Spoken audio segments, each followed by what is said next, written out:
Memang saya berasa bersyukur pada hari ini kerana dapat menghadiri Konvensyen Perikatan Nasional. Bagi saya ini adalah masa yang tepat kita mengadakan Konvensyen Perikatan Nasional. Kerana ini adalah sempena ulang tahun yang kedua bagi Perikatan Nasional. Tetapi yang terpenting adalah persediaan pilihan raya yang akan datang. Oleh itu, saudara-saudari yang saya hormati, saya nak katakan konvensyen ini penting.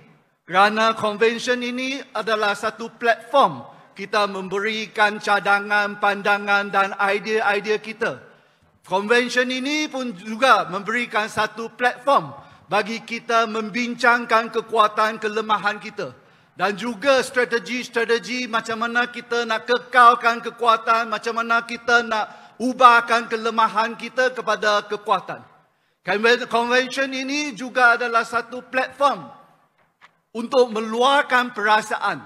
Oleh itu, kita boleh terima kritisisme daripada akar umbi. Tetapi asalkan kritisisme itu mesti adalah konstruktif atau dalam bahasa Malaysia kita katakan membina.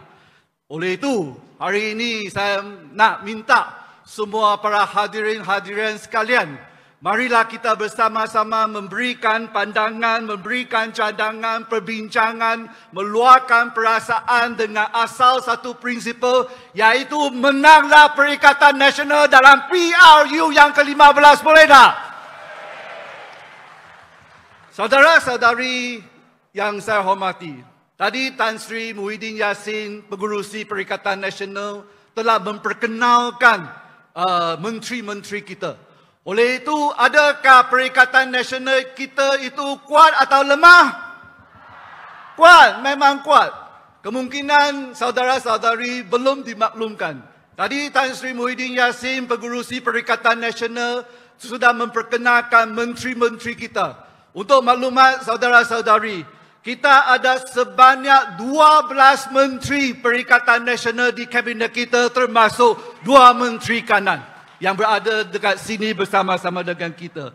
Selain daripada menteri yang kita ada 3 menteri besar yang daripada Kelantan, Terengganu dan Kedah, dan juga 1 ketua menteri daripada Sabah. Selain daripada menteri besar dan ketua menteri, kita ada sebanyak 18 timbalan menteri, ada 22 senator di Dewan Negara, ada 48 YB di Dewan Rakyat dan juga seramai 136 YB ahli Dewan Undangan Negeri di seluruh negara. Marilah kita bagi satu tepukan yang gemuruh bagi Perikatan Nasional. Saudara-saudari, adakah YB kita, menteri-menteri kita itu sudah mencukupi? Memang bagi saya kita tidak mencukupi. Oleh itu, ayo kita bersama-sama kumpulkan kekuatan kita, perpaduan kita, sumber kita daripada menteri-menteri YB itu, bersama-sama menolong rakyat, menangkan PRU yang ke-15, ambil alih kerajaan persekutuan dan menjadi Tan Sri Muhyiddin Yassin sebagai Perdana Menteri yang ke-10, boleh atau tidak? InsyaAllah kita katakan kita akan mencapai kejayaan itu kita tidak lama lagi. Saudara-saudari yang saya hormati, saya nak katakan untuk mencapai impian ini bukan senang.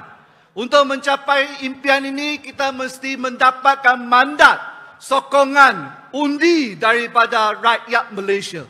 Dan kita memang faham, rakyat Malaysia itu terdiri daripada berbilang kaum, agama, budaya. Rakyat jelata di negara kita itu semua lapisan. Ada orang yang kaya T20, ada orang yang miskin itu kita katakan B40. Ada orang yang tak kaya, tak miskin itu M40. Dan juga lapisan itu ada majority, ada minority. Tetapi untuk menjayakan keimpian itu, mengambil kerajaan persekutuan itu, semua undi kita mesti minta dan mendapat sokongan daripada mereka. Saudara-saudari, oleh itu kita terdiri daripada berbilang kaum, berbilang agama. Oleh itu kita membelah hak semua kaum kaum Melayu, Cina, India, orang asli, Siam, semua asing, termasuk semua yang ada mykat itu, kita mesti mendapatkan, membelakan hak mereka. Memang kita faham, tapi satu persefahaman kita mesti ada. Semasa kita membelakan hak kaum-kaum yang tertentu, janganlah jejas hak kaum-kaum yang lain. Ini persefahaman yang kita mesti beradakan. Kita memang menghormati semua agama di negara kita.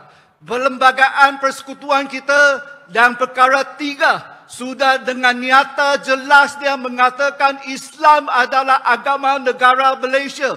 Kita mematuhi, kita setuju dan kita terima. Dan dalam kesempatan ini mengatakan perkara 11 pun mengatakan bahawa kebebasan agama di negara kita. Oleh itu, kita pun berhormatlah semua agama termasuk Kristian, Buddhis, Hindu dan lain-lain. Oleh itu, bolehkah kita bersama-sama hormatkan semua kaum dan hormatkan semua agama, boleh atau tidak? Yang ini adalah penting, saudara-saudari. Kerana perlembagaan persekutuan itu adalah satu garis panduan yang kita mesti mematuhi. Selain daripada perlembagaan persekutuan, kita nak ambil juga rukun negara kita seperti dikatakan oleh Pengerusi Perikatan Nasional Tan Sri Muhyiddin Yassin tadi. Rukun negara kita, kepercayaan kepada Tuhan, kesetiaan kepada raja dan negara, keluluhan, perlembagaan, kedaulatan undang-undang, kesopanan dan kesusilaan itu kita mesti menggunakan rukun negara sebagai garis panduan untuk di negara kita. Tidak lama lagi, 4 hari lagi, kita akan menyambut 65 tahun hari kemerdekaan yang kita telah merdeka selama 65 tahun. Tuan-tuan dan puan-puan, saudara-saudari yang saya sayangi, rakyat kita berbilang kaum, agama dan budaya. Kita dibawa satu bumbung yang dinamakan Malaysia. Yang itu penting kerana kita semua hidup di bawah bumbung itu dengan aman, damai dan harmoni. Mengapa? Kerana kita ada unity in diversity. Dalam bahasa Malaysia kita ada perpaduan dalam perbezaan. Tetapi saya nak katakan ini bukan senang. Ini bukan jatuh daripada langit. Ini memang kita adakan satu perjanjian sosial di negara kita.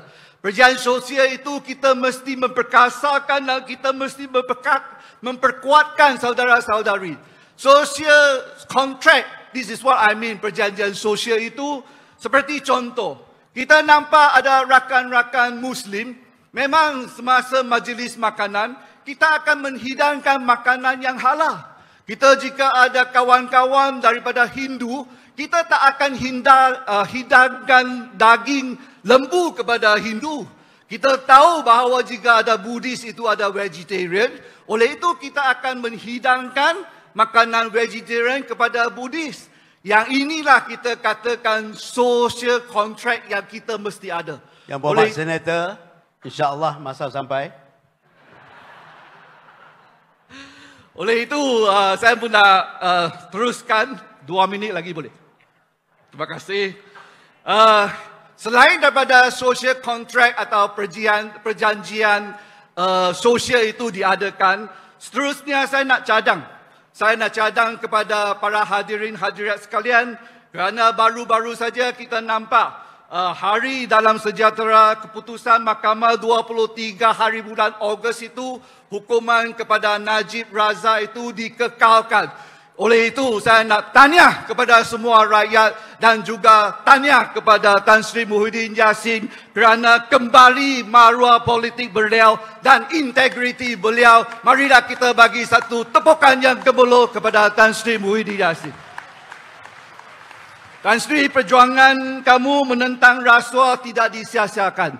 Oleh itu kerana masa yang singkat, saya nak ambil kesempatan ini untuk mencadang mencadang bahawa ciri-ciri kepimpinan Tan Sri Muhyiddin Yassin itu sebagai semangat perikatan nasional yang kita mesti terus memperjuangkan dan kita akan menggunakan perjuangan itu untuk pilihan raya yang akan datang. Ciri-ciri itu termasuk kita nampak Tan Sri Muhyiddin Yassin berani bersuara, berani bertindak, berani buat keputusan kerana benar. Oleh itu kita katakan berani bersuara adalah ciri yang terpenting sekali untuk semangat perikatan nasional. Selain daripada seperti Tan Sri pun juga mengatakan integriti itu penting, kita tidak kacau kehakiman itu, yang ini adalah ciri-ciri yang kita katakan penting sebagai perikatan nasional. So saudara-saudari, akhir kata saya nak katakan semangat perikatan nasional kita mesti memperjuangkan. Dengan ini saya katakan di sini, hari ini, saat ini, tak kisah kita parti anggota mana yang kita berasal, kita bermula sekarang, kita membarakan, menunjukkan, menyampaikan semangat perikatan nasional. Boleh tak? Yang ini saja, sekianlah saja. Terima kasih. Nandri Wanakam. Sisi daja. Perikatan! Perikatan! Perikatan! Terima kasih.